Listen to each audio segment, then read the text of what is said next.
La scène week-end avec Gab et Val. 91.9.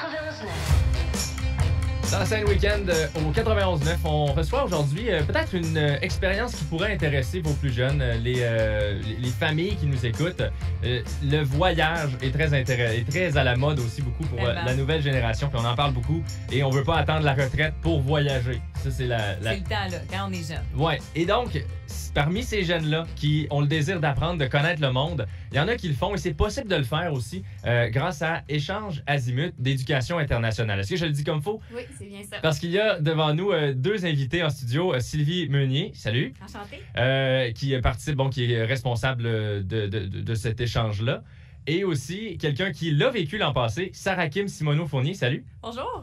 Sarah Kim, t'es allée en Espagne il y a de cela 8 mois, l'hiver dernier. Puis, via cet échange-là, t'as pu vivre cette expérience.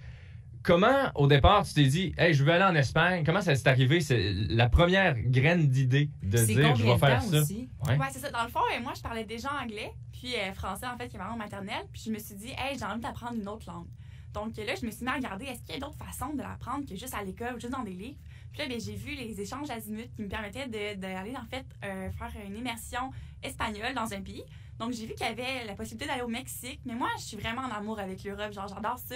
Donc, je me suis dit, OK, je m'en vais en Espagne. Donc, moi, je suis partie 3 mois. Mais il y avait aussi la possibilité que je parte 1 mois et demi. Puis, t'es parti donc avec Échange Azimut. Comment ce contact-là s'est fait entre ton désir d'aller là-bas et l'organisation d'Échange Azimut? Dans le fond, à mon école, à moi, il y avait déjà une fille l'année d'avant que je suis allée qui avait déjà fait l'échange. Puis là, je regardais ses photos. Puis j'étais genre, waouh, moi aussi, je veux faire ça. Puis je voyais aussi que sa jumelle d'échange, sa partenaire était ici. Puis elle avait l'air vraiment aussi émerveillée d'être ici. Donc, je me suis dit, OK, il faut vraiment que je vive ça moi aussi. Et donc, de ton échange en Espagne, t'es allé là en premier, puis ensuite de ça, la personne qui t'a reçu en Espagne est venue ici au Québec? Oui, exactement. Donc, je suis arrivée au mois de septembre. Je suis repartie vers le mois de décembre. Puis en janvier jusqu'au mois d'avril, ma jumelle Sonia est venue ici. C'est donc bien le fun. Oui. Comment ça se passe, le premier contact? T'arrives là en Espagne, puis tu l'as toujours pas rencontré. C'est à l'aéroport, t'es prise en charge, t'as des devoirs à faire, j'imagine, en Espagne, ou tu vas à l'école là-bas? Dans le fond, nous, avant l'échange, que ça commence officiellement, on voulait avoir vraiment une belle connexion, Sonia et moi. Donc, on s'est mis à se parler par FaceTime, par texto. Donc, on se parlait un peu de français, un peu d'espagnol, mais plus en anglais. On se connaître un peu avant. Ça. Puis quand on est arrivé là-bas, c'était déjà le coup de foudre. Donc, on s'est couru dans les bras, on s'est mis à pleurer. C'était un moment magique et intense aussi. Ouais. Puis dans le fond, là-bas, après, je me suis intégrée. Donc, j'avais l'école là-bas. Puis j'avais apporté un peu de mes devoirs aussi. Mais tu sais, j'aurais pu aussi juste prendre les bouchées d'eau quand j'allais revenir au Québec. Mais je l'avais apporté un petit peu. Puis dans le fond, je me suis intégrée là-bas comme une vraie Espagnole, en fait. Écoute, tu me donnes le goût de partir, c'est bien juste parce que je peux pas. Oui, mais c'est ça. Sarah, tu as participé donc à cet échange-là l'an dernier. Tu étais en secondaire 5, maintenant tu es rendue au cégep. Donc, ça se prête vraiment aux élèves du secondaire. Puis c'est là que je me tourne vers toi, Sylvie. Comment ça fonctionne? Est-ce que toutes les écoles de la province, peu importe l'école dans laquelle tu vas, est associée aux échanges Azimut? Toutes les écoles peuvent participer, mais ça prend quelqu'un de responsable à l'école pour pouvoir faire en sorte qu'un élève puisse participer. Donc, on a environ 110 à 120 écoles chaque année qui participent aux échanges.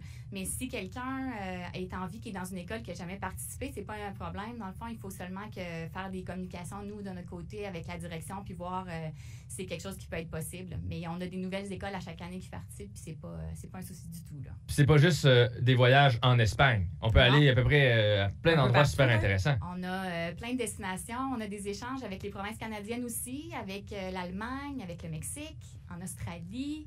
On est en train de développer aussi des nouvelles destinations. C'est toujours le fun d'essayer de trouver des nouvelles opportunités pour les élèves.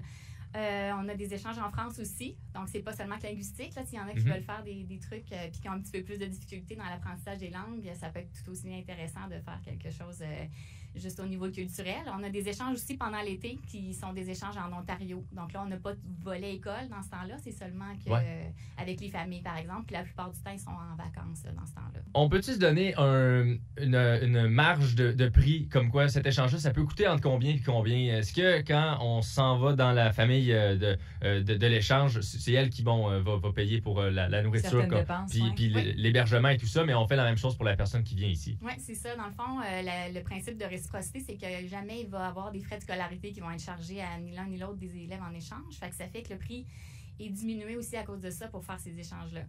On a des échanges qui sont subventionnés par le ministère de l'Éducation. Puis ça, c'est des échanges qui coûtent 350 seulement, tout est compris. OK. Wow. Les élèves, ils partent, le billet d'avion est compris, il y a des accompagnateurs qui partent avec eux. Ouais, aussi. Parce qu'il ne peut pas être juste tiré dans le vide comme ça. Ou Tous les élèves de toutes les écoles partent à la même date. OK. Puis après ça, ils s'en vont dans leur destination, mais avec des accompagnateurs. Puis quand ils reviennent aussi au Québec, ils ont aussi des accompagnateurs. OK, fait qu'il y a un encadrement avec ça. Oui, c'est ça.